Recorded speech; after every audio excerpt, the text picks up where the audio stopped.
so I would read this thing, and there would be all this quote unquote debunking of evolution. Right.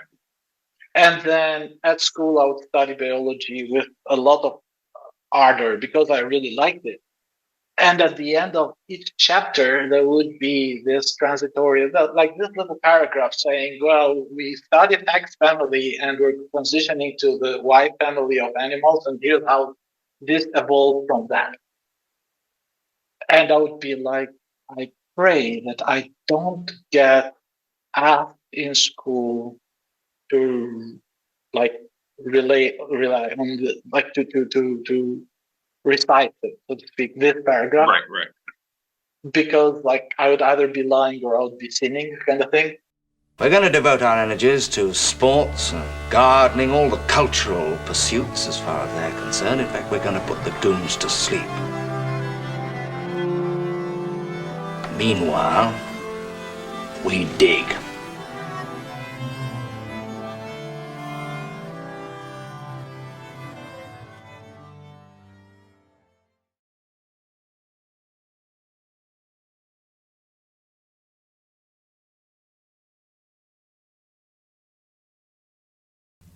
Greetings and welcome to Georgian Crossroads. This is Byrne coming to you from Tbilisi, Georgia on a fairly cool Georgian evening in late autumn.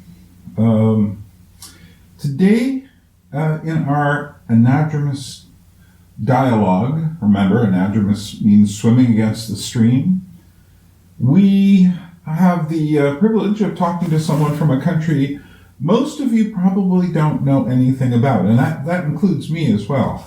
And part of this interview will be finding out about that country. We have Andri from Albania. Andri from Albania. I'm not going to even try to pronounce his last name because if you look at the spelling of it, you can see it presents an issue. But he'll pronounce it for us, and then you can pronounce it for yourself. We had a fascinating conversation. He got in touch with me and said, yeah, I'd like to talk about some things. And part of what we talked about, like I said, is just Albania. Who knows? It used to be a communist country. It is a partially Muslim country. It was connected to communist China at one point. Very strange place.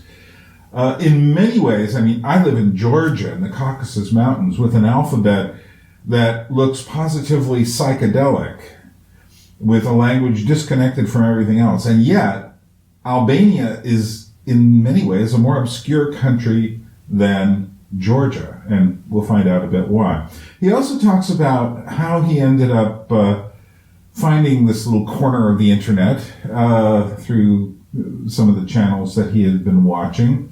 And we talk about atheism in Albania, which was an official government policy. We also talk about his struggles to believe in the Christ and the Bible, or simply to go with science and give it all up, and his struggles to find meaning. And I think that will be of interest to you. So, before we get going, let me just do the usual reminder. Hey, you should become a subscriber if you're not. You should press like. The more people press like, the better it is, the further this little video spreads, if you think these videos are worth spreading.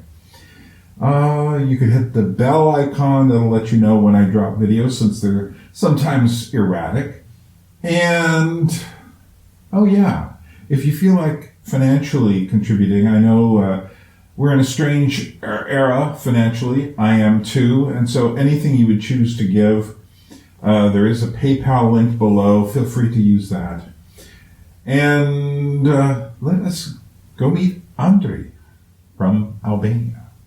Realized I just started the recording. Okay. I thought I had started it at the beginning, but I am kind of stupid. And I'm stupid enough that we'll have to stop this in about 25 minutes and change, and I'll have to send you a new link. That's okay. So let's just kind of go back for a second. So, Andri Xkitoni, Albanian, Right. and do you live in the capital, Tirana? Yes, yes, I do. And so Albania has changed an awful lot. I was recording all this, but I just kind of made a list of all the kind of strange things that I know about Albania, which includes that they were a Muslim country and surrounded by Orthodox countries for the most part. That More or they're less. Yeah, that they were a strange sort of communist country that kind of shifted allegiance from like Stalinist Russia to Maoist China. Uh, that they're a bit remote for most people to get to. There's quite a bit of what is it? People who there's a real connection between Albania and Italy, with a lot of Albanians going to southern Italy and such. And then Yes, and Greece too, and then to a minor extent. yeah. So let's talk then. Keep going. And again, you were telling us a little bit about the end of the Ottoman Empire. Right. Right. Yeah, well, there was the Declaration of Independence, and that was followed by a few years of self-government, at which point we even had our own monarchy for a while, like a decade, if I'm not mistaken. And that lasted up until World War II with the Italian occupation of Albania. So with the end of World War II, I mean, by the end of World War II, the Germans were here too. So the Italians took over Albania during the war? Yeah. Okay. Yeah. And then at the time Italy capitulated, the Germans took over. So basically it was just a in-place switch. Right. And after that, in 1945, then, Albania declared independence and won the war, basically. It events happened in such a way that the Communist Party, which was declared initially or was founded as an illegal or extra legal party at the time because it was a time of war and all that, they took over. The initial influence and what also helped in the founding of this party were the Yugoslavs. So there was a break even before the break with Russia. Right.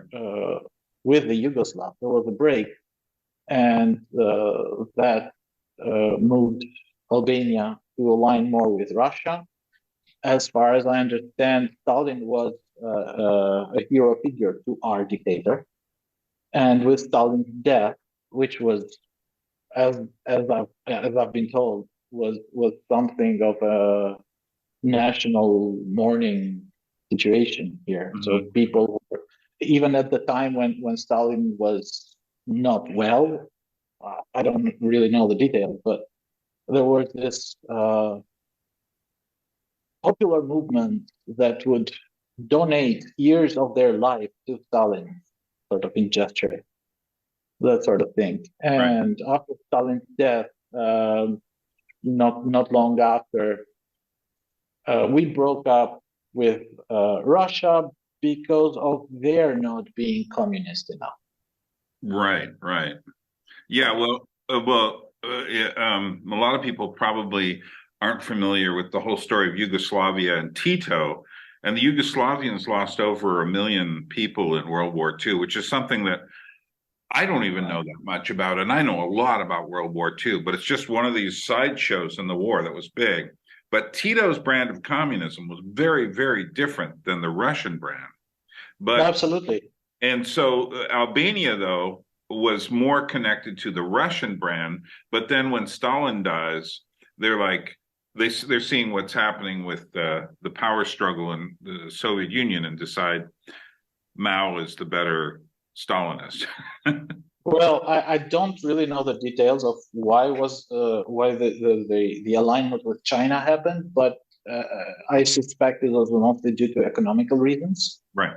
Because being a small country with a lot of deficits in all sorts of production areas, we were heavily reliant upon the greater communist powers to sort of help us. And as I understand it, there was this sort of exchange situation where you wouldn't pay necessarily with cash or money, but you would sort of give what you produced most and didn't need to some other country. And then there would be this sort of, well, multi-country exchange within the communist bloc. And I think so what happened before we broke with Tito, I think the initial notion of the founding of the Albanian Communist Party was to eventually assimilate Albania into Yugoslavia. And the Enver Hoxha, our dictator, well, obviously didn't want that because, well, it seems he preferred to rule on his own. Right. So that was, I believe, the main point of breakage, and then the alignment with Russia. Then after Stalin's death, because of economic reasons mostly, but also because of encroaching foreign interests that were, well, posed to I'm at a loss for words here. Well, I know that Yugoslavia was getting much more Western influence by the 70s and 80s. Yes. And yes. I'm sure and that they never were as isolated as us. So we tended to isolate more and more. We perceived this threat from all over the place. We were at a path because we were like the westernmost, at least for this region, we were on the western border of the Eastern Bloc. So the influence was quite heavy. And the connection to China happened mostly for economic reasons, but also for sort of having this greater power kind of protecting us, so to speak. And that also marked a cultural shift because it coincided with the Chinese Cultural Revolution, as I'm told. So is there something in the Albanian culture that likes to kind of be isolated or, separate? Because I remember seeing when I was growing up, you'd see these different maps of Europe and such, and there'd be, the one zone and then the red zone. But then you get to Yugoslavia and it would be a slightly different color. But then you get down to Albania and it would be a completely different red color. But, then again, being Muslim when most of the rest of Europe, there just seems like there's something in the character. I don't know if it's there could be the very fact that the Albanian language is its own branch in the European language tree. So it's is it Indo-European? Yeah, definitely. Yeah. But it's got its own thing. So it's well, it has obvious influences from Roman and Greek and all that, but it has its own character, and like the short words, which are supposedly the earliest words, are quite dissimilar to the rest. So that might speak to some national character. Well, also, the fact that it's like you said, there's the Albanian Alps. There's mountains. Yeah. It's a very mountainous country, isn't it? Right. Yeah. It's almost 3/4. It's mountainous area. So the habitable surface is even smaller than what you see on the map. Right. So yeah. But yeah, as I was saying, with the Chinese, we got these. Basically, it coincided with the cultural revolution in China, which we had to mirror, obviously.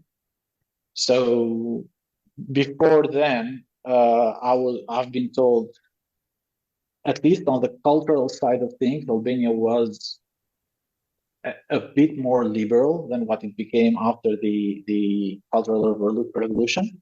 Mm-hmm. Then things started happening really fast. So when did the changes start coming to end the communist era there? Well, that was during the end of the 80s. So in 1985, I think the dictator died. and people were sort of in hushed tone, hoping that there would be some change. Then the person who took over, who was previously anointed by the dictator for that role, made it clear that there wouldn't be any changes, but the economical situation was in the gutter. So these were the years that I remember that I grew up in. So I do remember this rationing going on, and even with rationing, there would be like this long queues that multiple members of the family would have to attend since 4 a.m. just to get the necessities, and still everything was rationed even after that. So the economy was doing very badly, and that was because we had disconnected from China at that point. I don't really know the details on when this breaking up with China happened, but we eventually became totally isolated countries during I think, the end of the 70s and during all the 80s. We were very isolated, although there was. It might have been when America and China became more friendly. I would think so. Yeah. That would make sense. When was that? 74? Well, Nixon went to China in about 74, but then it was Deng Xiaoping came to America in 1979, and that really signaled the beginning of the change. Yeah, but after that it was total isolation. So I remember this thing where we had one national TV station that would broadcast for about 4 hours a day, and except weekends, which was a bit longer, or the weekend, because there was only the Sunday that was off. Saturdays were a work day. Then we would receive clandestinely these TV stations from the TV broadcasts from Italy and from Montenegro, and they were our only window into the world, into what was happening outside. Yeah, because otherwise everything else was being censored. And that was a pretty dirty window as far as windows go into the world. It wasn't a very big window. I mean, Montenegro is not known as being, Montenegro was there just for entertainment. Montenegro was not as censored as the RAI, so the Italian radio and television. The word is what you call them, buzzers, noise generators, these huge antennas that will just produce noise with that band so that you couldn't watch. Interesting. There's this interesting tidbit you might not know. No, I don't. The TVs have these bands like VHF and UHF. You might remember those. Mm-hmm. And the national TV signal was received on the VHF. So the UHF, the ultra high frequency, was just not present in the TV sets that were being sold or produced and sold. Right. And what people used to do was they would sort of create them, so jury rig them basically.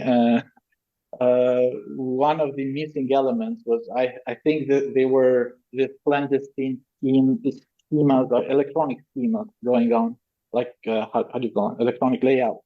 Right. Circuit layout that you could make them on your own, but you had to have transistors, and those were very hard to come by. So those were kind of a prime contraband target for the truckers that would go for import-export purposes and were allowed to leave the country. Right. And they were also checked for contraband in that sense. So I've been told a lot of them would hide them inside their noses just to pass the border. What would they be putting in there? Transistors. Transistors. Transistors, and they would fetch like half a month's wages for one transistor. So it was not a joke. Yeah. It's amazing. In America, we take all this for granted, but You know, that the idea that you would have to smuggle transistors in your nose just to get some sort of signal from the outside world, just to wonder. Was this also the period where a lot of people were like escaping Albania to go across the Adriatic Sea? Not during that time. No, no, no. That happened all at once. Mm-hmm. So you have to understand this. Our borders were heavily guarded from the inside. Uh-huh. So there was like this very Yeah. robust power system and Right. defense in many It was like a places. fortress with all those mountains. Yes, it's a lot And like guarded. what you'd imagine North Korea to do Mm, in that mm, sense. mm. So, when do you remember something resembling freedom coming? Well, that was I remember it quite well because I heard of the fall of the Berlin Wall, Right, and I heard of Ceausescu, right. and that's when the leaders that were here started really questioning their position. Right. And what happened is, well, it's like an open secret kind of thing. Might not be the official account, but basically they opted for a soft transition. There were a lot of still, so something was boiling underneath the surface. There were some student discontent riots starting from, I think, conditions in the dorms and that sort of thing. But yeah, it was like that peaceful patina of society, well, started unraveling at the time. So people were sort of whispering to each other that some change was afoot. And that change, that undercurrent, was definitely being felt by the powers that be, which, I mean, wisely for their own sake, decided to kind of hand over not without a fight, obviously, but mostly, I think, with a sort of simulated fight. Right. Just so it, yeah. Well, they knew that their time was running out. And right. With all the other countries changing. Yeah. Yeah. So we got this pluralism thing actually introduced by the same regime. So they were like, okay, you want pluralistic elections? Let's have it. And they went and won the first election. The first pluralistic elections were actually won by the same party that was in power. Right. And that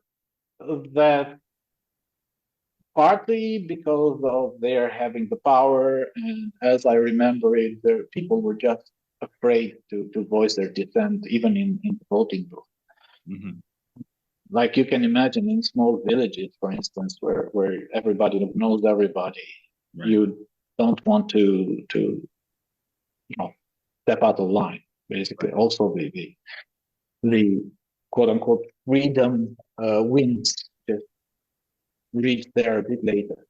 By the time the second elections came, which were in 1992, and they were held just 1 year after the first elections because of travel and the untenable situation, right. That's when the opposition party won, which was presumably a right-wing party, or at least with it had the backing of the United States, obviously. And since then, well, I mean, there's been this sort of transitory period, politically speaking, which I don't really want to go into. Sure, I understand. So the 90s were kind of rough. The 90s were rough, but yeah, we had this whooshing in of the West. So we had, because of the deprivation that we had before then, for the initial moment as well for the subsequent few years, everything Western was automatically deemed good. Right. So there was no filter whatsoever. Everything came in. We even had Scientology at some point. Uh-oh. Yeah. Yeah.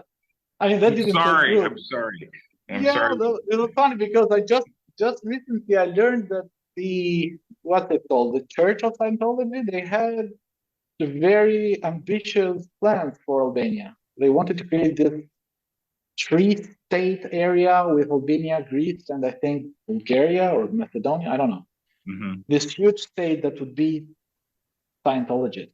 I don't know where they got that from, but there were plans. Like it's actually unbelievable when you read them. Yeah. Right. Funny. Then got me to the butt really fast. So,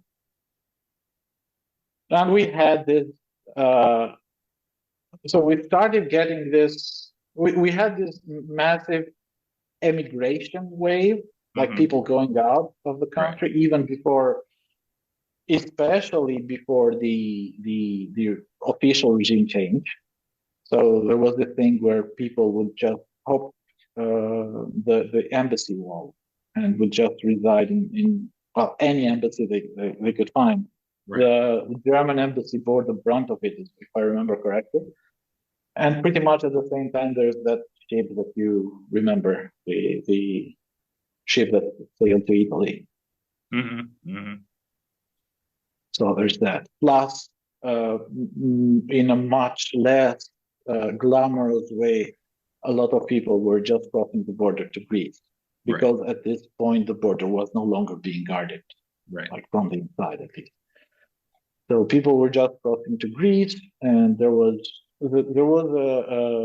initially, as I understand it, there was this sort of curiosity on the part of the West for Albanians, which very soon vanished because, I mean, like I say, I don't know many Americans, and I'm the kind of person who loves to talk about different countries in Europe. I know quite a bit, but Albania is still this kind of gray spot on the Balkan Peninsula that I don't know much about, which is strange to me. Let's remedy that.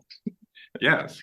So when did you notice as you were growing up? By this time, I'm guessing you were probably grown up, but when did you start to feel, how did it feel when things started to really change? Because I assume now you obviously have a computer, you have the smartphone, you have movies coming in from, you probably get to watch Star Wars movies and things like that. Probably do you have shopping malls and all the usual stuff that we got all the Western paraphernalia, everything else. Well, it's like Georgia has all that stuff too. So I'm assuming you have mostly, and you still have poverty as well. Obviously. Yeah. So of course. So when did you feel like all this stuff started to pour in? Was it in the 90s or more in the It was in the 90s. It was in the 90s. And at the beginning it was this sort of, for lack of a better word, this feeling of a wind of change. Right. Like no better word to describe it, really. Right. People were suddenly free to speak their minds out, because that was a no-no, a major no-no before that. And a lot of changes in the market as well. So one thing that happened was immediately in the beginning, because the state was practically bankrupt and everybody was employed by the state, like every industry was owned by the state. A lot of people were just laid off, or most of the workers were laid off, and they had to make do however they could. And there were some substantial foreign aid kicking in, which did help us. Our transition was very different from Russia's transition, for instance. Right. We didn't really go through the shock therapy. Did you get the oligarchs of that kind of person coming in? Not immediately. Not immediately. We do have them now, obviously, but not immediately. What happened back then was this, starting from this level playing field that we were left in, more or less. You could see people still wallowing in the mud and still other people trying to make it, and some of them did quite well very fast. And in retrospect, that's not surprising at all, because the market was practically virgin, so you could do extremely well just by importing the bare necessities. Yeah, you didn't have to everything would sell basically. Right. It's still a mystery to me how people could afford it, but hey, whatever you brought in would sell more or less. And things started moving forward quite fast in that direction. So private enterprise kicked in, a lot of irregularities in that because there was practically no regulation. It was mostly laissez-faire capitalism at its best for a few years. I understand that from here. So, it's very much libertarian in the most basic level, where there's almost no rules sometimes, Yeah, it used to be like that. It used to be like that for a few years, but then what happened was the whole process pushed to a halt because of this pyramid scheme that they started operating sometime, I think, in 1993 or 1994. I don't really know when exactly they started, but they came to a halt in 1997, and they took with them a huge chunk of the people's money, because most of the populace was rather oblivious to what they were and how that money was being sort of recycled inside and right. Yeah. So when the money when it was finally just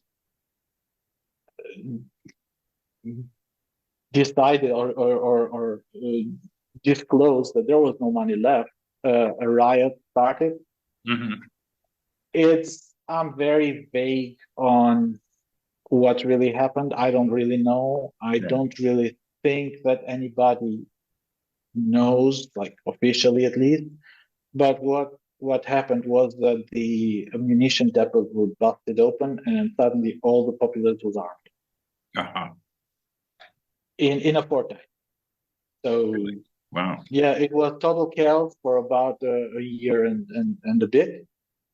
So international forces had to intervene to bring order and all that. So that was kind of this path that we were on was broken in half and never recovered in the same way. Right. Was it split? Was it split religiously? No, not really. No. Mm-hmm. There is this thing to be said about the religious division. So in Albania, 60 to 70%, there's no real numbers. Right. Or like depending on who you ask, they'll give you different numbers. 60 to 70% are Muslim, then the rest is Orthodox, and a minority of the Christians are Catholic. You were saying about the divisions, but you were saying that the only thing about the religions and such was that something about the state you were about to say? Yeah, the state in 1960 something or 70, can't remember that for shame. Outlawed all religion and proclaimed Albania to be, as far as I know, the only atheistic country in the world. Completely. Right. So it was totally disallowed, and you could get jailed for practicing religion. Right. Any religion. I assume that went underground, though. That rubbed off on us big time. Oh, it did. Yeah. Okay. It did. So my family is Orthodox by tradition, and at the time, like during my first years, up until near the fall of the regime, I didn't really know much about. Like all I knew about religion was this fairy tale thing. Mm-hmm. My grandmother would, sort of have this red Easter eggs in the hush hush, and with very severe admonition for not telling anybody that we were doing that sort of thing. But other than that, I only got to learn about Christianity later, or like in at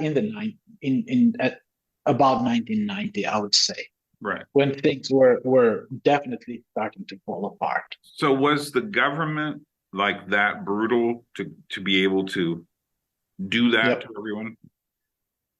Yeah, but because it's like in retrospect, it's no surprise, but the religious the religions So basically, the Catholic Church, the Orthodox Church, and the Muslims, or the leaders, I would say, of the Muslims. I don't know their organization all that well. Well, they were the only thing left between them and total domination of the people's mind. Right. So yeah, that was the last enemy left standing inside the borders of Albania. So it had to go. Right. Right. Yeah. Interesting. And so the destruction was brutal.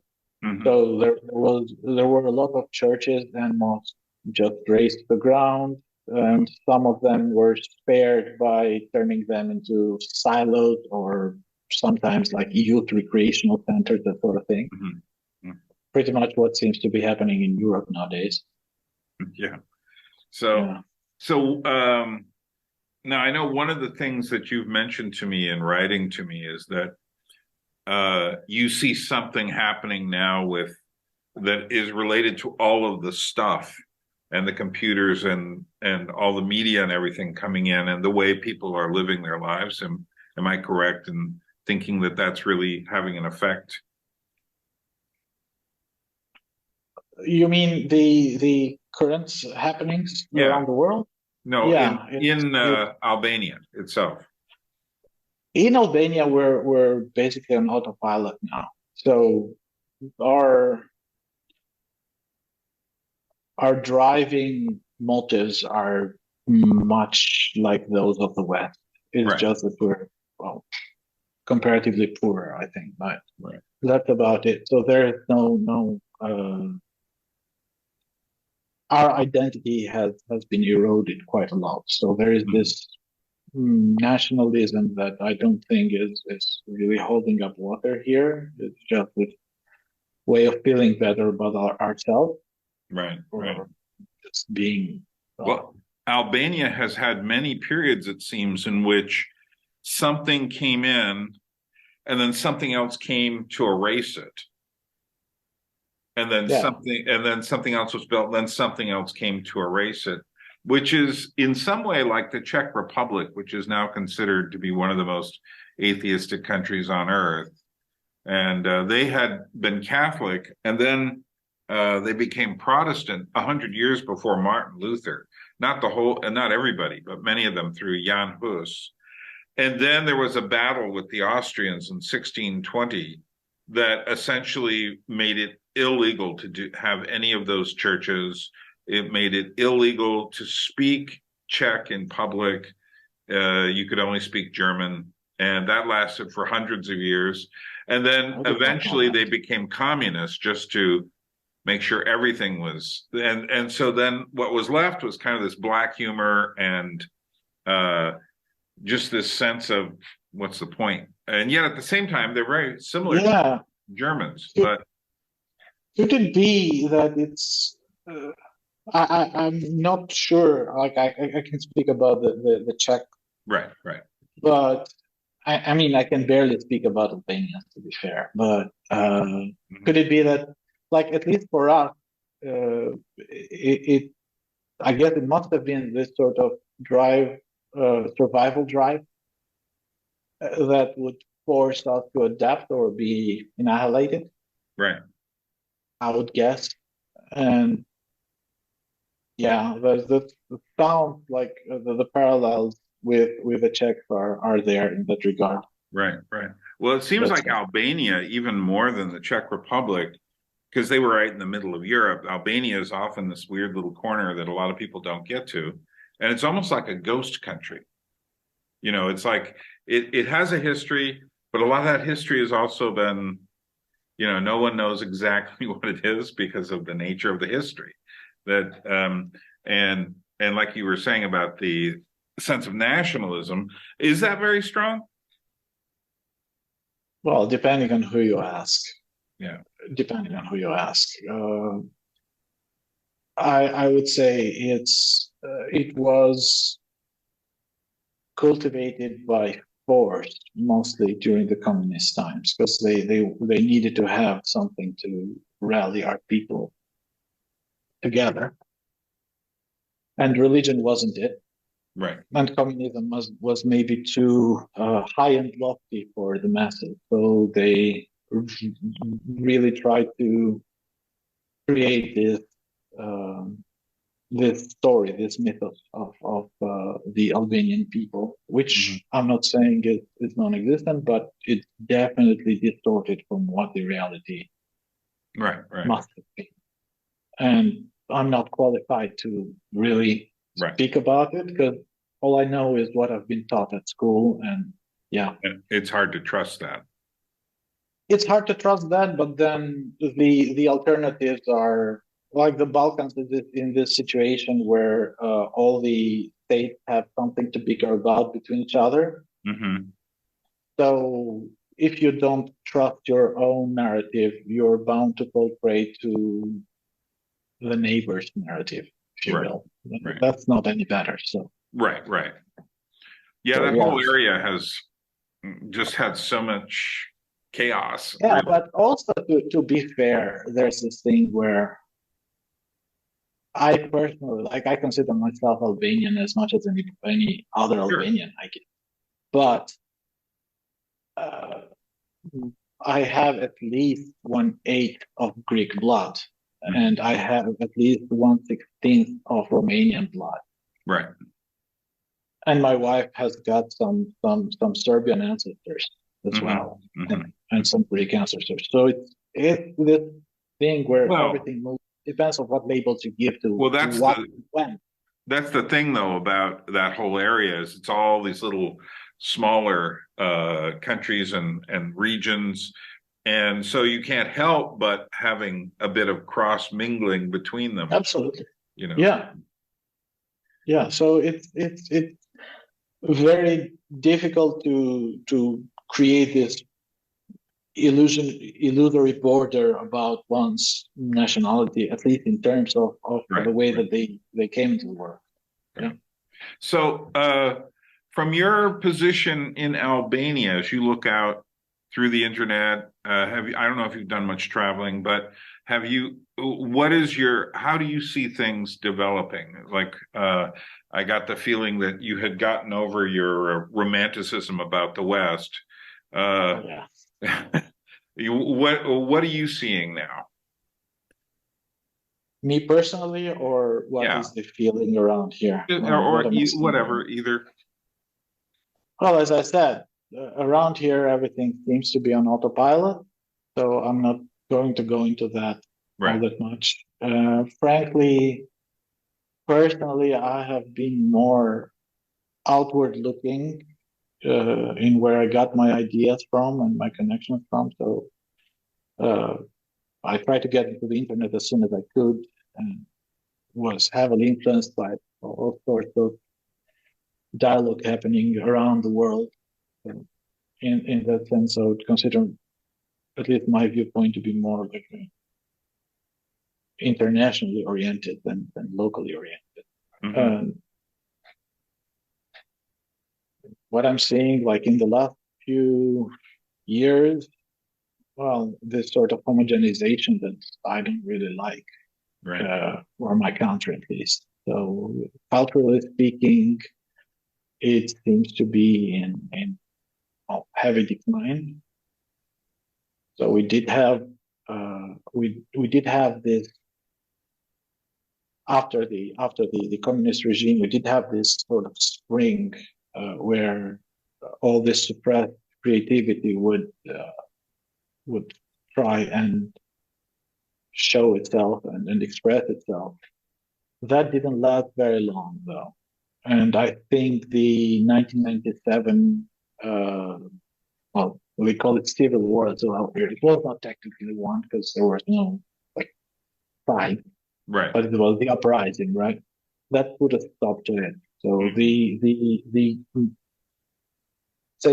cultural production almost halted, and then when it resumed, it had a different tone. It had this very commercialized aspect to it, and there were this kind of bottom of the barrel offering.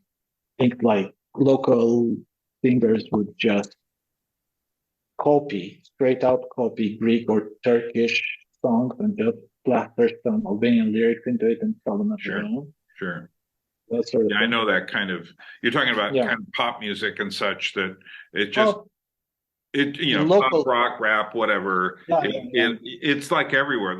Before I went to Germany to the Bridges of Meaning conference there, I decided, I'm very interested in music history. So I said, let's see what's happening in Germany now. So I went and I saw a video that was like the top 20 most popular music videos of 2022. And I said, okay, this should connect me. And I was just appalled by how bad it all was and how bad it was at just simply imitating all the other music. So it was, just this, the only stuff that struck me at all as being like German was Rammstein, which, heavy metal isn't exactly a German phenomenon, but Rammstein, kind of comes out of the industrial scene as well. And I said, okay, and then I said, but this other stuff is it just sounds like bad American music, the kind of stuff I'm ashamed that we've been exporting around the world because we had such great music, country, blues, jazz, rock, rockabilly, surf guitar. I mean, I could go on and on, ragtime, banjo music, all this stuff. We used to send that stuff out more. And now we just send off really slick pop music. And for me, it's, there's a few good groups, but for the most part, it all sounds the same to me. No, it's not even the Western music that we're being here. It's because we're at the sort of the crossroads geographically. Right. So there used to be the Greek sound. Yeah, I have a lot of Greek music from the 80s through going back into the 20s. And I have quite maybe 100 or more Greek albums, particularly back in Alaska, that I'm trying to bring here still. And I used to love it, but I could tell there was something changing as well. And again, and the Turkish music from that same period was already their pop music was already bad. Much worse than the music from Lebanon. And that's one of our main influences now. So you can tell I'm not really happy about that. Yeah. So and there is this sort of layering of the pop music scene here. So there's the slick Western light people, which are mostly running after poppy video clips and like all the beautification techniques and all that. Right. So and there is what's happened here in Georgia happened there as well, where you have this kind of divide with the younger generation who are very much like, on Instagram or Facebook, but they're always taking pictures of themselves for TikTok or something like that. And, just this very narcissistic culture that is kind of disconnected from even their own history. They're just the same everywhere.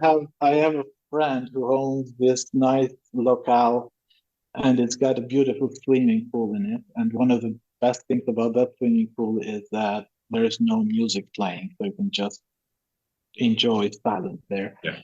And I would normally go like a couple times every summer with my family there. And one of the things that I noticed was there was this girl which was hovering all around. She might have been like something like 16 or something like that, taking selfies. Right. And then like for a good 2 hours, and then she up and left. And I asked this friend of mine, and he told me the funniest thing. She would come once every 2 weeks, more or less. I pay for the pool and all that, obviously. Mm-hmm. And she would paint 3 or 4 times in different clothes, take pictures, and then she would spread these pictures out on Instagram throughout the whole 2 weeks. And it's sad because this is happening everywhere. And this is where I say that following the Canadian thinker from the 60s and 70s, Marshall McLuhan, he said that the medium is the message, meaning what you use actually dictates so much of what it is. So once everyone got some variation on the smartphone, then suddenly, now you could take endless photographs. So then you could waste photos on yourself. you know, because people prior That's to having interesting. that Yeah. device couldn't waste photos that often on yourself, especially if you know, if you have film, you've got at most 34 frames. Yeah. Frames. You're not going to Right. be sitting there going click, click, click, you know. And if you Yeah, don't that's have a a major place thing. to, if you don't have a place to show those things, you're not going to be taking photos either. So you have to have social media, you have to have the phone, and you have to be just continually connected to Yeah, in that respect, here is pretty much the same as everywhere Right. else. So that virus has taken hold here. Yeah. Like no differently than anywhere else. Right. Yeah. Well, that's what I mean. The actual things change behavior. And we often will say, oh, well, everything's neutral. It depends on what you do with it. I'm saying, no, it's not neutral. No. No, you can use it, but don't give me the illusion that even this is neutral. You know, we're doing something very specific here. It's good. What we're doing, I think we're making a good use of what we're doing. But the temptation is to think that all the dialogues and things that are happening, the good things, like you said, you were watching Jonathan Peugeot. Did you ever discover Paul van der Quay? Oh yeah. Yeah. Yeah, and So, just the other day I saw this dialogue of yours and Paul van der Clay's that Right. was from 3 years ago, and somehow I missed that. okay. Yeah. So yeah, So it wasn't the one I just put up. It wasn't the new one. the date that 3 years ago, I think. Okay, that's possible. Yeah. So, but you know, but what I'm not tempted to do is to consider this to be reality. I don't think because I've talked to you that we know each other really well and we're friends. I know more, that's good, but Right. the screen, you know, it gets in the way and it tempts you to think, you know, see, I have a very large, very, very large music collection of vinyl LPs and CDs and little 45 singles and all this other stuff that I'm sure Albania didn't get most of this stuff, what I have. But it's we did, but we got it secondhand. Right. We got it. But I have like literally over 10,000 pieces of recording in my library. But then people will walk into my house and go, "You have so much music," and I'll turn to them and say, "That none of that is music. That's all recordings." That would be like saying, you know, you have recordings of people talking on tape or something, and you say, "I have so many conversations." No, you don't. That's not a conversation. Those are recordings. But what it has happened is over time, people will say, "Oh, I have my music," and they mean their playlists and their files. Yeah. But it's not your music. It's just you have some recordings and files. And as I've discovered, people are endlessly like getting stuff now and just shuffling it off. You know, they listen to it for a while and go, "I don't want that anymore." And well, I'm personally very guilty of ditching the physical for the virtual, and only recently I've started to realize that was a mistake, because I started off with like tape cassettes and then the CDs, and then by the time that I could put everything into my hard drive, I just converted everything into MP3 and then got rid of it. Yeah. No, I would love nowadays to hear. Like I have this one tape that I show my children. And it's like a curio for. Well, the thing is, it's an artifact that has the style of the past, and these things aren't coming back. And even if you have all the files of the songs you wanted or whatever, or even the songs you hated, I have some of the songs I hated just because you got to keep some of those close just to remind you. But what happens is I can pull out, for instance, very odd records from around the world from the 1960s or the 1970s or the 1980s. And you look at the way they were making, I have one vinyl record, just a 12-inch single, just one song from Jamaica. And it's got this gray cardboard with a hole in it. You can see the artist. And then if you look inside the cardboard, you can see it says Tide, because it was a Tide box. And to me, that says so much about, their situation when that song was made. And you can tell it was a really roughly printed. I mean, I'm surprised that the record, the vinyl itself actually plays. It's just like, what was the history of just this whole system? But I was told later by Jamaicans in New York, it's like, they used to do that all the time because they couldn't afford to buy nice new cardboard. So printing probably would have been a major cost. Exactly. So my feeling is that by having that artifact, I'm in touch with something. I'm connected to something. I do that here when I go shopping. I actually I picked up a portable battery-powered record player that has, the most important thing was it needed to have the 78 speed as well as the 33 and the 45, because there'd be 78 records for sale. And it's just like, I have no idea what these are going to be, especially since they're all written in Georgian, which, unlike Albania, does not write things in the they have their own alphabet. Huh? Yeah, exactly. It's a very psychedelic alphabet at that. So I would just put something on and listen to it, and hey, we're like, but I've gotten very good at just listening to a few moments, going, yeah, that's a good one, and then I can bring it back and listen to it. But to me, to touch that, and we're losing that. But I know in America, there's, and I've sensed this also in Germany when I was there, and among English people as well, there's more of a sense that it's almost like all this physical material world, it provides us something like nutrition. Now, some of it is like, sugar, Right. And if you just eat that, you're in trouble. A lot of it is. And some of it is just like salty potato chips. And if you just eat that, you're in trouble. But there's a lot of nutrition in the physical world, particularly in things related to nature, things related to, someone taking time to make something. And I find that I know in the West, there's more of an emphasis upon, for instance, digital nomads. These people who go from place to place to place, and they make their money doing YouTube videos or on Instagram or wherever, something. But they also, for instance, I've met them here. They'll come here, they'll spend 3 months, maybe even a year, and then they're on to the next place. So they don't put down roots. And yet, I think there is a hunger for something solid, something real. And the real can't be found in digital files, not in that way. You can make something real. We can make this conversation. Yeah.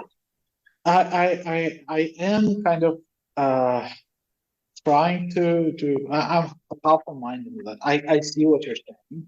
Mm-hmm. My father, incidentally, he is a hardcore collector. He collects stamps and old coins and nice.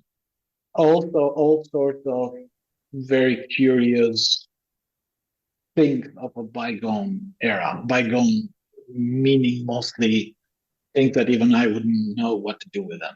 Yeah. So, well, that's an interesting. Really collecting coins and stamps is an interesting hobby that I think very, very, very few, say, people under 30 even think about doing. It's just this weird kind of like, what do I do with all these? Maybe somebody will get given these by their parents. Yeah, my father used to.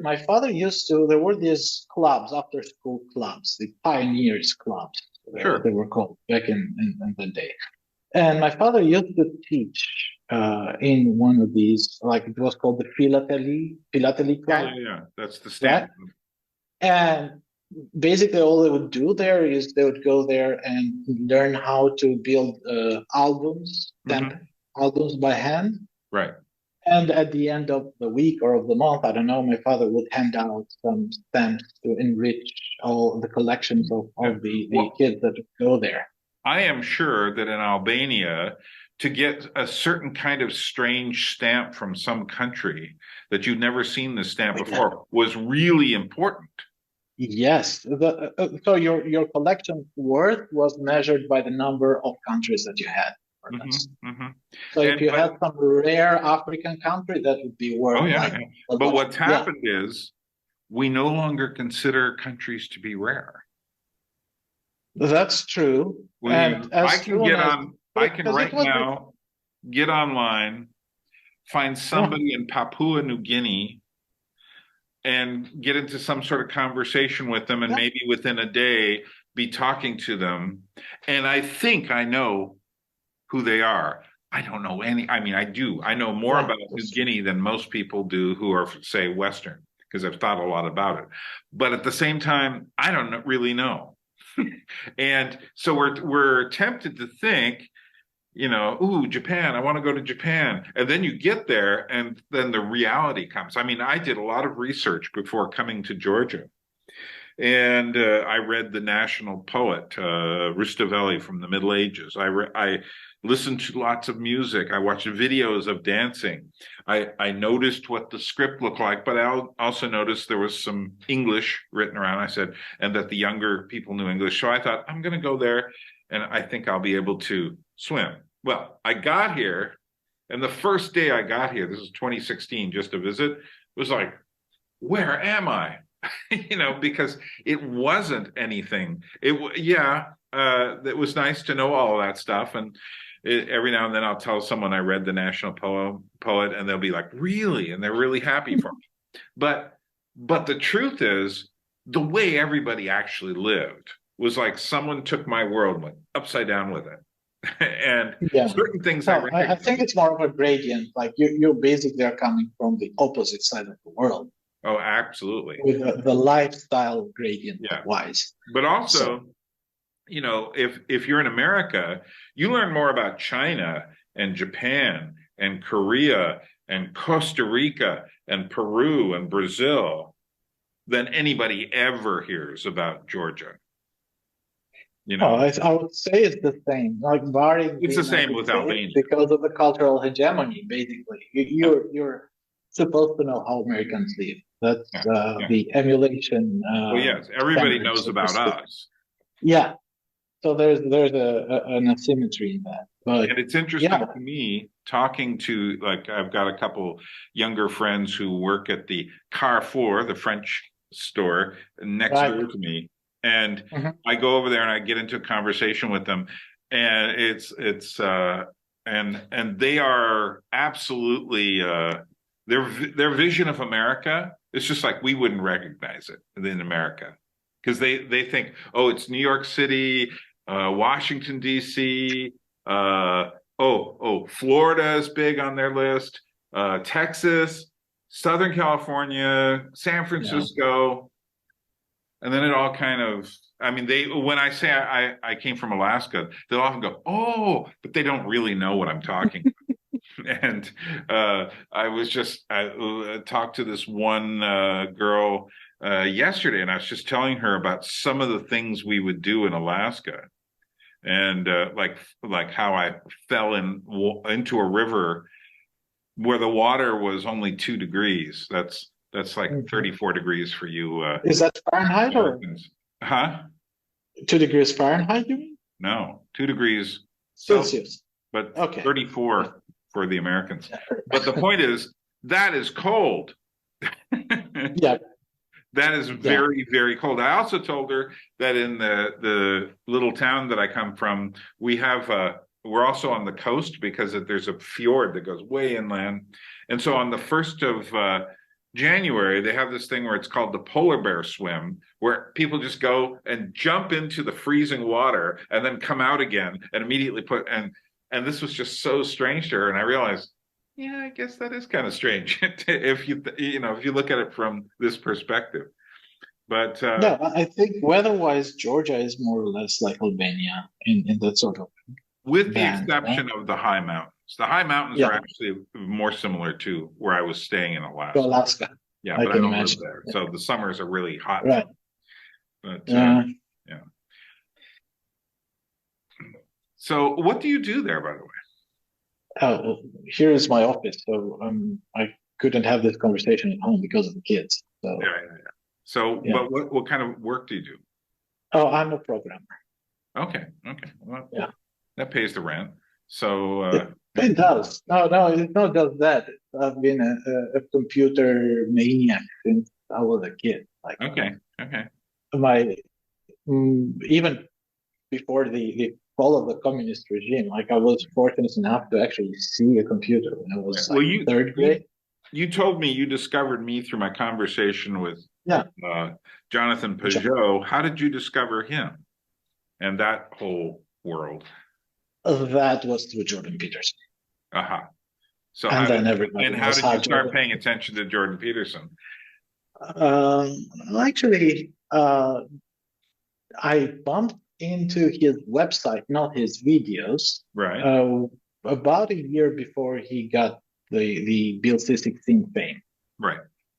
And I started reading. I actually downloaded. He used to have the Maps of Meaning book. He had it for free. He would give it out back then, just for free as a downloadable PDF in his website. And I started reading. I was like, okay, this is interesting. But then something else took my attention, and I never got back to it.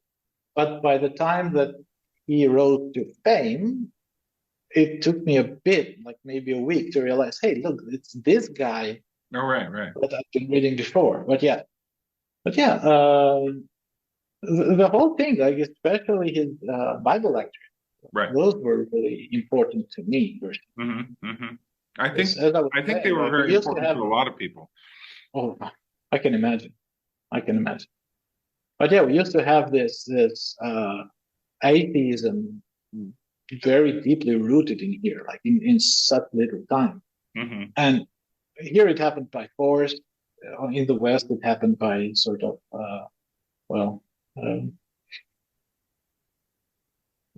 how do you call it? Seduction? It's a good way to put it. Kind of, yeah.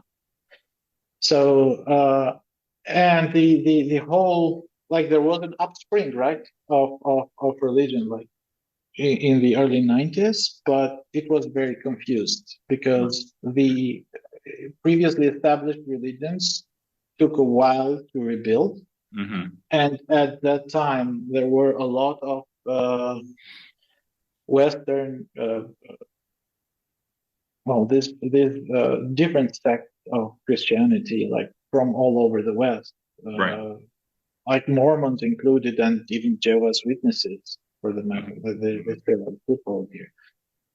That just came rushing in. And the notion at the time is, okay, so again, Western thing, good. Even the Muslims would just come into this sort of mega church-like conventions that were being held up in stadiums. I didn't know what a mega church was back then, but they would be there because, I mean, it's close enough to our religion, so it's better than nothing, kind of thing. But that also created this mixing of the water, so to speak, in the religious landscape here. And yeah, the whole thing though is it's very westernized still. So people are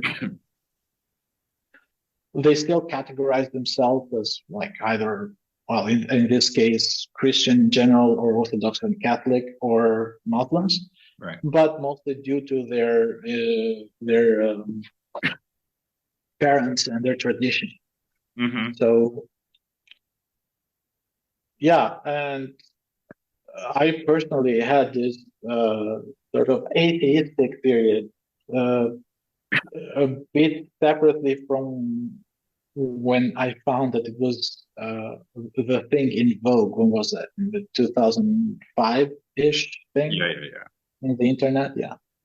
I just chanced upon a book of Richard Dawkins, and basically what he did was give me permission to sin during the moment when my hormones were at their highest. So what caused you? So you went full force into the atheism? Oh, before it was like an oscillatory thing. Like I was sort of born atheistic, if you will, and inculcated into it. Yeah, but after after religion was allowed back, I was taught a little bit by my mother about Christianity, and then I continued on my own, so to speak. So there was this, when was it? Like 13, 14 years old, when I was at the height of my Bible reading, and this was all basically. But I didn't really attend church. So I went to the Orthodox church, which was hard to understand, let's put it that way, at the time. And also it lacked the grandeur that it has now, that it has been rebuilt. Back then it was basically a ruin. So, and then I mostly attended this sort of, I don't know what to call it, a kids church, or like it was a children's group with a couple of adults like giving lectures. It was a Protestant thing. I think it was based in Denmark. Right. That was nice, but in retrospect, it was sugar coated. Yeah. Well, that comes from America. And America's a certain style of American Christianity kind of came back to Europe in the 60s and 70s and 80s and has affected more and more Protestant churches. And I understand why it is so. It's essentially romanticized Christianity. I don't know. I think it's infantilized mostly. Again, I cannot speak for the adult version of that because the only thing that I attended was the children's group.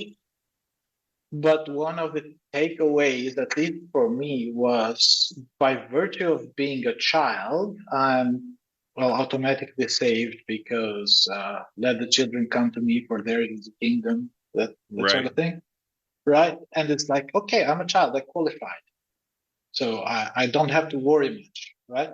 Right. Then there is this weird notion of if you're under 18 legally, you're not really held accountable to your possible criminal actions, so to speak. So that an extra layer. Well, that was mostly the saying back then. I don't know how true that is, but there was sort of like this layer of exculpatory state for children, right? And by the time that I reached adolescence, tension started building up between what I wanted and what I was supposed to do, or I thought I was supposed to do. Because before that, this whole religious thing was meeting with deep approval from my parents, especially my mother. So I did want to hold this status of a good kid, quote unquote. And then it was, there was this other thing which was rather interesting that I recall. I loved biology in primary school. Mm-hmm. And then I got this booklet from some Christian thing. I didn't even know, but it was American. Right. Where it was something like, write to us free of charge. We'll send you a bunch of books. Just check all the boxes that you want on the books that you want. And among these books that I received was this little booklet called Evolution or Creation. And I didn't know much about evolution back then. This was, I was quite, So I would read this thing and there would be all this quote unquote debunking of evolution. Right. And then at school, I would study biology with a lot of ardor because I really liked it. And at the end of each chapter, there would be this transitory, like this little paragraph saying, well, we studied X family and we're transitioning to the Y family of animals, and here's how this evolved from that. And I would be like, I pray that I don't get asked in school to like rely on the, like to recite it, so to speak, this paragraph. Right. Because like I would either be lying or I would be sinning, kind of thing. Mm-hmm. Right. And then, as I told you, I guessed about the Richard Dawkins book, and that was a lot later. But that was a clear explanation. It was not a book about religion like his later books. It was about evolution. Was that the selfish gene or the God delusion? It was, I think it was One Path the Selfish Gene. It was The Blind Watchmaker. So it was a bit about religion, but what really fascinated me was the explanation of how evolution worked, Right. like the mechanics of it, which, wow, I still hold them to make a lot of sense. I'm not like denying them or anything, but it's just not enough, right? Yeah, my Christian tradition is very weird because I became a Christian through this thing that most Europeans don't have any idea about, especially anyone in the communist world in the past, and that was this thing called the Jesus movement, which was Christians kind of reacting to the hippie movement, but not being like the hippies, but coming out of that. And so we didn't have a specific set of ideas that we had to subscribe to. So for me, I never, ever had a problem with evolution. And I felt God created the world. And to me, they always like, well, of course, they're both true. But of course, then I would meet Christians who would say, no, it has to be, and I've actually met. Yeah, it's that all or nothing thing. Yeah. And I've met 7-day creationists in the last 20 years in Alaska. And I'm like, really? I didn't know you people still existed, because most Christians would hold some sort of, we don't know how long the days were kind of thing. And then I would meet evolutionists who just seem to think that we've explained absolutely everything, to which I'm saying, not really. There's a lot of stuff you can't explain at all to me. So, well, I mean, technically evolution explains evolution quite well, but exactly, it doesn't explain the beginning. And actually, I've been thinking recently, I've kind of been coming up with a rather heretical idea, but this is based on the work of Michael Polanyi, who someone was just asking me about today. He was this Hungarian chemist, very well educated as a chemist, that is a real scientist, who ended up escaping Hungary because of the 1956 uprising that was suppressed there, and all these hundreds of people died. He ended up in England, where he continued working as a chemist, but then he also was a philosopher of science. And he has this book, it's a great book called Personal Knowledge. And what he's saying, the basic, to boil it down as much as possible, the basic thing he is saying is that all knowledge starts with personal knowledge. That is, you can't have completely abstract, objective knowledge, because your viewpoint is always included in it. And depending on how you were raised and what culture and what your parents did and all the rest of it, comes with the way you're looking at things. And but he made a very interesting point. And one of his points was that the lesser thing can never explain the greater thing. And what that means is, for instance, we're all made out of water. I don't know, some great percentage of water. But knowing as much as you want about water will not really tell you much about me. So I think, but it's the same with DNA. A lot of people think, oh, DNA. And I'm sitting there going like, well, yeah, it's a code that tells things where to go inside my body. But it doesn't explain Shakespeare. It doesn't explain Vincent van Gogh. It doesn't explain, Chinese vases. It doesn't explain, these things. No, it doesn't have to explain it, though. Right. But the point is, it doesn't have to explain it. The point is, though, that we often find people saying, so that's why we're doing well. That's what humanity is. We're this chain of increasing such. And the more I've thought about it, the more I'm saying, no, but what's telling me that? Well, my brain is the most developed thing I know. And that is telling me. It's about level. Huh? It's about level, right? It's so like I'm a programmer, right? And before, like when I first started learning this thing, and I got into it very early, out of just for plain fun. It was like how to make the computer do X, and like learning the low level stuff, and learning commands and learning the real basics, basically how if you will, the DNA part of things. And now I'm doing this professionally for like more than 10 years now. So it's a different level of thinking. I know how to do the stuff, the coding part, but I don't think about the coding anymore. I think in terms of much bigger systems, which rely on smaller systems, which rely on smaller systems, which rely on coding. Right. And this is like, you can easily say it's all electrons. Yes, it is, but you won't understand anything just by looking at the electrons. No, but this is why I've come to the point of view that what is the foundation of reality? Is it the electrons and the neutrons and the quarks and neutrinos and all this stuff down below? Or is it the relationships between them? And I'm convinced it's the relationships that is to say that it's not the stuff that's the big mystery. It's how it hangs together that's the big mystery. People will often say in America, it's just like, yeah, you're just a bunch of atoms and they could fall apart. How do we know you're real? And I'm going, no, I'm not a bunch of atoms. I'm a bunch of relationships. No, not just that. It's a bunch of relationships with a history, and that's the most with a important history, thing. But also those relationships are the core. Then that's also the hardest thing to understand. I think that's also relates to the Trinity in some way. I think it relates to everything. For instance, that our relationships to the world when they get bad. For instance, if we're just throwing too much garbage away, we're making too much stuff, things get bad. There's trash and pollution because that's a bad relationship.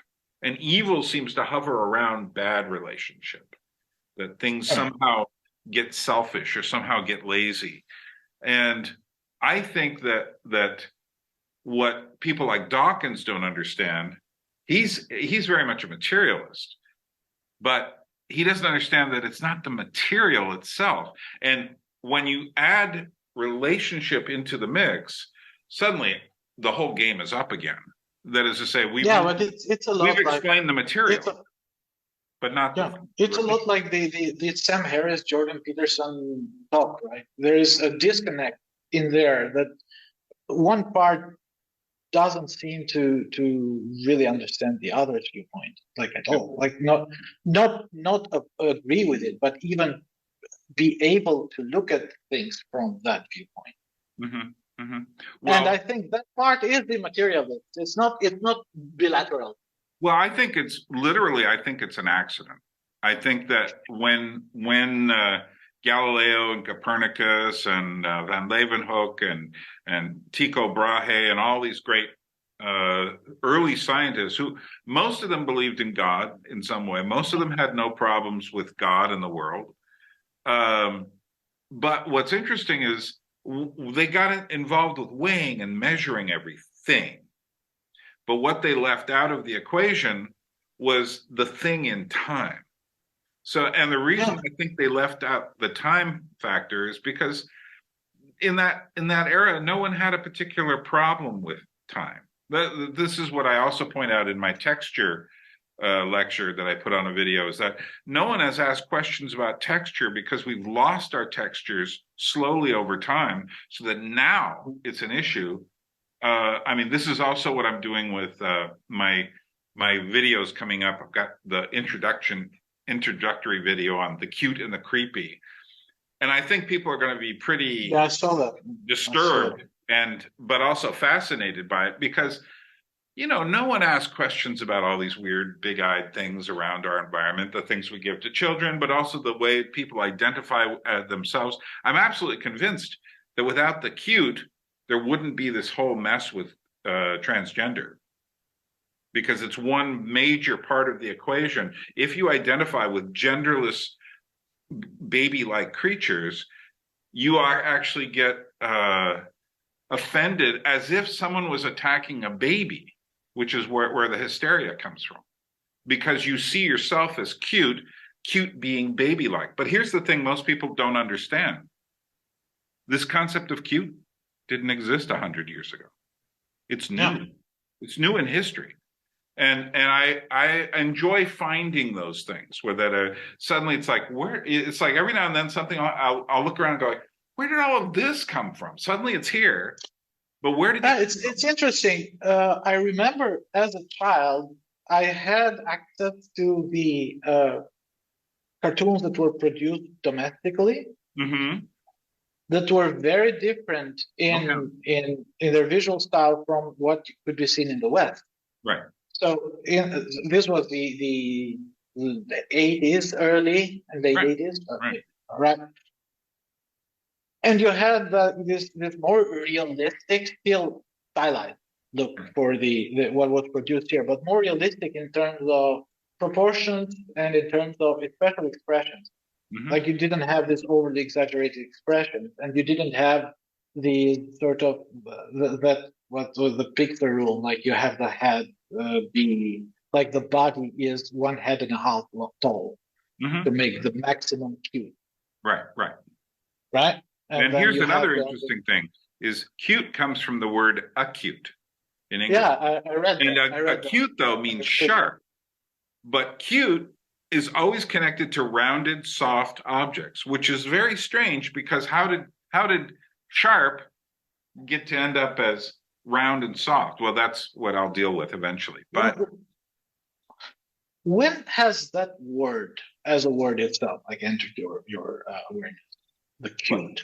Acute or cute? Cute, not acute. Well, it's always been there because the word had already acquired a certain connotation by the beginning of the 20th century. And what was interesting is at that time, at the beginning of the 20th century, people, because it was related to the word acute, people often related this to certain kind of intelligent, attractive girls. And they would say they're cute.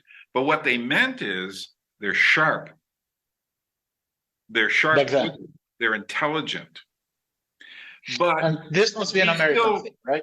We still have a phrase in English that relates to this. When we say to someone, and we say this like if they do something kind of stupid and silly, we might say, how cute. But we don't mean cute, we mean dull. Right. Because we're actually saying, we're making an ironic joke by saying, that's really sharp, but we really mean that's really dull. And so in that transition between sharpness and the ironic use of the word to dullness, I think there you see a transition. And eventually it starts to go more to dull to round. And so it's a very interesting thing. Now I've had people say to me things like, yes, but this baby-like thing is a natural evolutionary step, which is how mothers keep from killing their whining children. And I'm going like, well, yes, maybe, but that doesn't explain anything, because all you've done is told me there's something in babies that makes us think that they're really attractive and such. However, that doesn't explain where all this imagery came from, and nor the fact that someone, will say Walt Disney, figured out how you could use that imagery to manipulate people. And that's what I'm most worried about is the misuse. Obviously, being like a baby is no problem at all, but when you now apply that to 25-year-olds or 35-year-olds on the internet who use these little cute avatars or think they're a genderless being who've been pickled in video games and grew up watching all of these big-eyed creatures on their videos, we often say, oh, and here's the thing about the cute. No one suspects the cute of containing messages. Because it's just baby-like. Babies don't have messages. They're just cute. Don't get me started on that, because I like when my first son was born, I felt like this highly electronic dad, right? The dad who knows about the new technology, and I wanted to bring him up with this technology, right? So it was at a period when I would babysit him for about half of the day. So he was always under my supervision. He was never left alone with devices. But I would use YouTube and find these playlists, and I would highly curate them. And back then, this was 2012, 2013, kind of. Back then, it was YouTube. The algorithm was different, so to speak, and the content in there, like whatever would come next, that was for kids, were still on the same vein, and also it was produced by these officious producers, so to speak. So it was good stuff mostly. Fast forward 2 years later, when my second son was born, and I thought I would do the same thing. And lo and behold, something had really gone wrong in the algorithm, where there was this deluge of these, well, cute-like, but not cute, if you will. Yeah. Videos. They're talking about these weird cartoons. Soulless and like perhaps even worse than that. Like you look at that and you're like, there's something evil in there. Mm-hmm. Even in the ones that are not explicitly doing anything, and there are some that are explicit in stuff that you don't want ever your kids to see. But just the production, the style, and the I think it's this sort of let's make stuff for kids because they're stupid and they don't understand much, and just put some nice music and some big-eyed thing in there and make it move around, and that's enough for children. Just totally wrong, but at that moment it was like, there's something very, very wrong here, and we cut it off and basically never went back there. Well, this is what I'll be dealing with in my series. And that interests me quite a lot. Like I really want. Well, I think this will be the kind of thing that gets people talking, because I think it's everywhere, and at the same time, you never see anybody talking about it, which is exactly the kind of thing that interests me. That sort of thing that it's like everyone has an assumed reaction to these things, and then meanwhile, I look at it as almost like aesthetic diabetes. You start to develop, and diabetes is a disease, over getting way too much sugar and carbohydrates in the system, and after a while your pancreas starts to have a lot of problems, and eventually it'll kill you and eat you. And I think that's exactly what too much cute, sugary imagery does. And we've started our children on it. And in America, just as we started me on sugary cereals for breakfast, and at a certain point, you become habituated to the images, and because they do provide, much like sugar does, it's sweet. Oh, I like this sweet. But if you get too much of it, suddenly you're in trouble, and you're not getting a full diet. So you're not getting a full diet of. Interestingly enough, when you look at images, like you were saying about the cartoons that they had in communist times, the bodies were more proportioned like human beings. Whereas now, if you look at your average Disney animation or something, they're not. But then again, what's really scary is when you look at what's going on in Instagram with filters, or the way people are. I mean, there are websites all over the place where you can take your photo and turn it into an anime cartoon. Yeah, which means you're identifying as that. That's quite scary. So but even with Disney, I do remember the classics, and they were well proportioned. They were like, well, during the time of the Snow White and the Seven Dwarfs, the Mickey Mouse still looked like an actual rodent. By the time he changed when they got to the movie Fantasia, although Fantasia has some great scenes in it, and the Mickey Mouse one in there where he's the Sorcerer's Apprentice, but that's the first time they changed it so he had big eyes and more of a rounded face. Is that it? Yeah. Okay, so the first Mickey Mouse that I've seen was that Mickey Mouse, though. I know the old one, but the one that I was introduced with. Right. So everything after that is the new Mickey Mouse. And if you look at the original ones from the 1920s, I mean, it's really long nose, very rodent-like, Mickey Rat. Mischievous. Ricky Rat. So there's been a change in that as well. Yeah. And But I can't help but think that the images we consume in some sort of way affect us. You know, Oh, I yeah, watch a lot of movies with a lot of strange imagery, but I'm also very aware of the nature of what imagery does to us. So I go into some films. Actually, there'll be I've got a few films that I won't put that thing in without a little prayer because I know it's got some very intense imagery. You know, right. but sometimes it's like that with the really cute stuff as well because you just say this thing is trying to make me feel that all of life should be like this, and that's not true. You know, that's a lie. Yeah, but also this thing that I've noticed in the kids movies, I get to see quite a few now. Like I don't watch them, but I pass by. And, this tendency of creating this double dialogue, like same speech, but that's different in meaning. Like it has two meanings, one for the adults and one for the children. Right.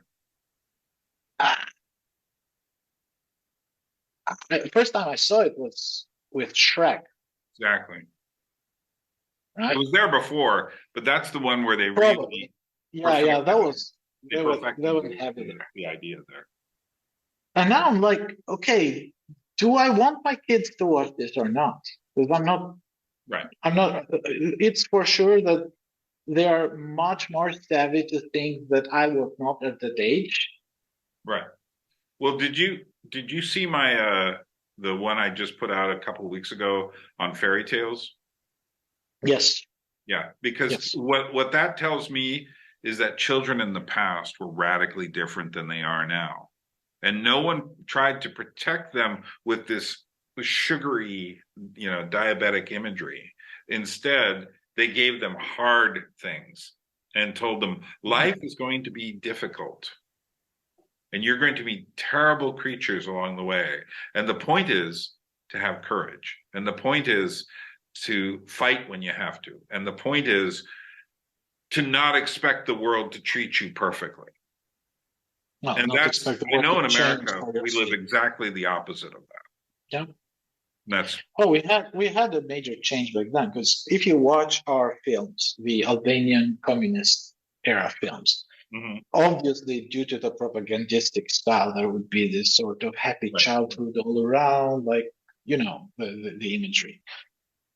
And then our childhood was really hardcore in that we would be outside and like I was born and raised in the city, so it was still concrete mostly, but it was not this level of like hyper urbanization that is going on now. So there was still some dirt and some trees to be found around.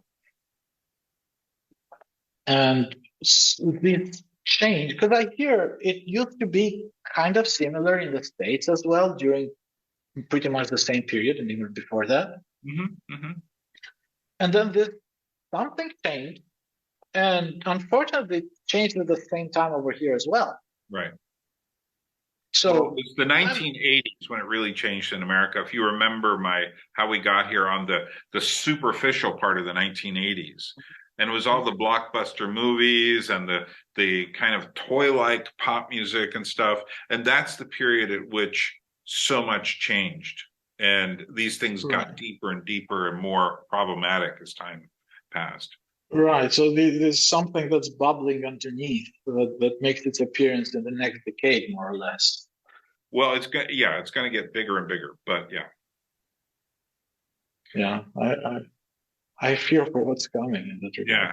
Well, I'm getting the notice that I should be shutting down in a few minutes. So, do you have any last thoughts or questions before we head out here?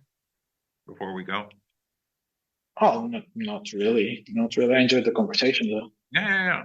Well, thank you for being my first Albanian guest. All right. And I am fascinated by, obviously living in Georgia, I'm fascinated by the old communist world. And, I have a lot of Georgian art, and I find even in the communist era, the art is still very interesting, especially when contrasted to today. And even what the Georgians are doing now, it's this postmodern art that's, it's just like, no, there's nothing there. You were better doing Stalinist Gothic buildings than you are doing the modern buildings, Yeah, but you cannot do those anymore. No, you can't. No. Because one of the big things that's changed over time is just the cheapness of all the materials coming in from China and Vietnam and Malaysia and India, and you can't compete with that in Europe. So people just get this stuff, and so much of it just breaks down. I mean, in our bazaars here, you just have lots of cheap stuff that people use for a while and then throw away. And not only that, but people also have this ingrained into them, this idea that stuff is meant to break after a while. Yeah. No, you change the whole approach that people have to stuff, which then when you put on top of it the virtual world, now you've almost it's ephemeral. It's just ephemeral. There's nothing there. Exactly. So it's like one of my main fears is this sort of the ease at which the official record just can get changed from day to day. Oh yeah. That's the problem with the official record being online. Exactly. And I remember when they first started selling Kindles and iPads and these things, and people were saying, "This is great. I can read all my books. I walk around." And I'm going, "Yeah." And do you know what happens when, let's say, there's an error in one of the books, and so the next time you go to read it, they've just automatically changed it on you. They've updated it because it was so. But what if there's an error, and this has happened because of the political views of the book? And here's what I say: if someone walked into my house and wanted to take a book off my shelf and correct it, I would be extremely unhappy with that. But we're allowing this, you've seen that famous picture from the Stalin era where there's a man, Stalin is with three different men, and then you see the picture later and completely missing. Disappearing. Yep. Yeah, well, that's what we're able to do so easily now, is to make, especially among certain people with certain mindsets, certain things just disappear. So I dedicate myself to not letting that happen. That's my job, to the degree possible. I think that ship has sailed, though. So for whatever was possible to be in the physical record, that's fair, and I agree with you. But the rest of it, because it's driving the world, like this news thing. I know. The only way to keep that is to have this sort of distributed network of people who are interested in keeping copies of like articles, how they used to be, like for instance, with the COVID thing, where they would change the narrative every 2 weeks. Right. The world that was very strange. Interested, But there were these people who were sort of like guardians of sanity, in my opinion, which would just screenshot what was said when, by whom, and then present it as a contrast to how the narrative would change. Right. Well, to me, that's part of what Jesus meant by being a salt of the earth. That is to say that to be the salt of the earth is, what does salt do? It provides flavor, but it also preserves things. And, if there's no flavor left in the salt, it doesn't do anything. It's just dirt. It's just, So in a sense, I think one of the things he was saying in that statement of being the salt and the light is that we have to preserve certain things. And so for me, it's like, great, I'm doing my job. And you can see I get it. I have my father as an example for that as well. With the stamps and everything. There's a lot of history being preserved. But I think that we're going to actually see a turnaround on some of these things among the younger people. I'm hoping, but I think there's more than hope. So we will see. Well, Andri, it's been very good to talk to you, and I look forward to talking to you again sometime. Maybe Likewise, I would like to. 2023 in the first part of the year, sometime we might hook up again and talk. And Meanwhile, yeah, keep swimming against the stream. All right. Okay. Thank you. Have a good night. Have a good night. Nice to talk to someone who's actually having an evening at the same time. You're 3 hours different, but still. It's still yeah. close. Oh, it's pretty late over your stuff. When I talk to Paul Vanderklay, it's 12 hours off. Okay. Good night. Well, thank you for this conversation. Anytime. That was an interesting dialogue. I think so. And I think if you're all interested in history, the history of Europe in the last 100 years or so, the Cold War, and I actually have a friend right now, a guy named Norm, who's gone down to Albania to spend several months there. It's actually a nice place to hang out now. And so I recommend exploring it. I've got a few images of Albania at the end of the video, so you should wait around for those and check them out. Meanwhile, I guess we're going to meet again soon, so I'll just say what the Georgians say, drobit, and we will meet again.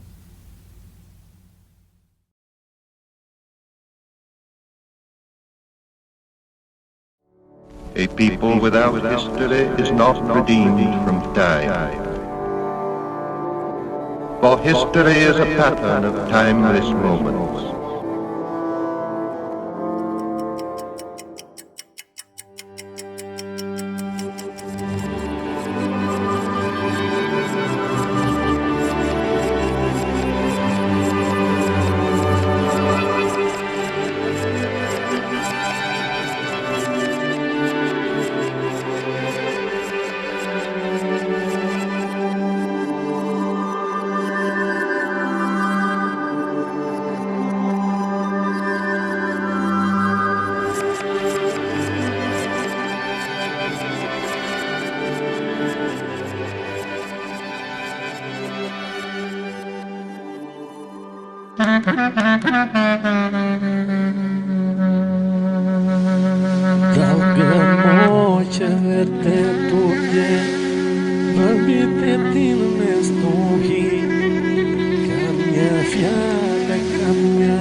Та мачос на щита